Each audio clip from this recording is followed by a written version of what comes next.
Daredevil. I was wondering when you were going to join the party. But more importantly, I was curious what friends you were going to bring with you. But it doesn't matter, because you know what time it is. Time to piss some people off.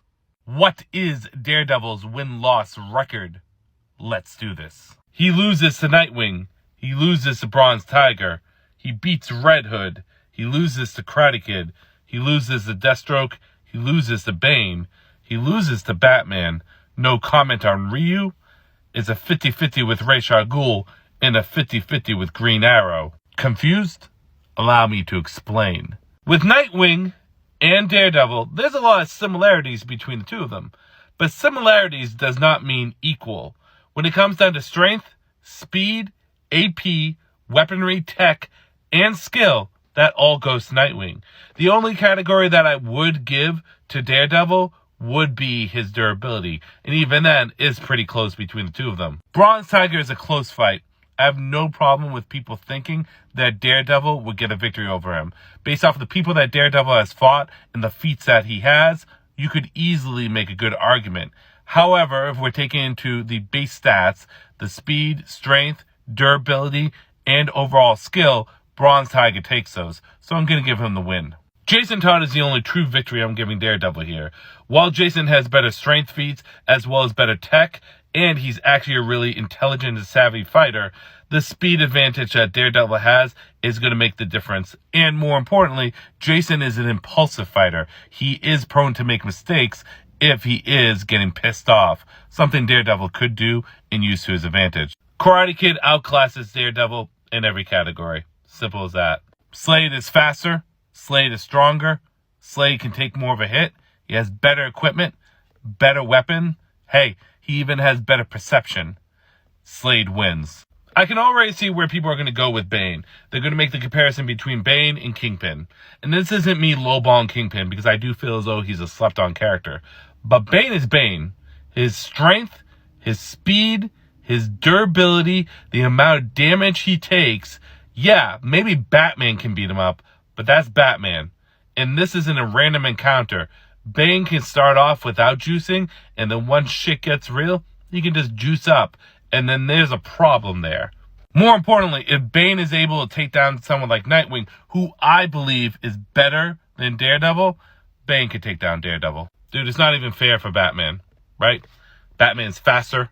Batman's stronger. Batman has better durability. Batman has better tech. He is more skilled. But here's the big thing. And this applies to Dick Grayson also.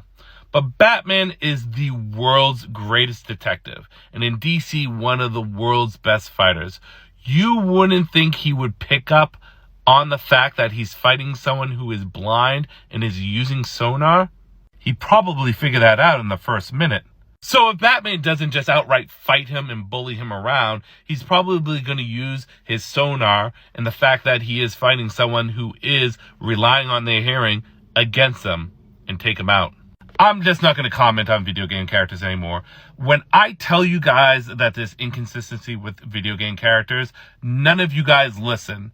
Like, you talk about how fast the Mortal Kombat characters are, and you can't really take gameplay because gameplay is not always accurate. And then when you look at the fucking cutscenes, the cutscenes are throwing the slowest punches and kicks. Like, this is the thing. Video game characters I'm just not touching anymore because no one listens to what I'm trying to say. So we're just going to leave Ryu alone. I will give a 50-50 for Ra's al Ghul. Although Ra's al Ghul is vastly better of a fighter and a lot more adaptive than Daredevil and is taking people down better than Daredevil, Ra's al Ghul is also a little inconsistent and has been taken down by people not as good as Daredevil. So there is that gray area that will allow a victory on either side. And when it comes down to Green Arrow, it's very simple. From a distance, Oliver has the advantage.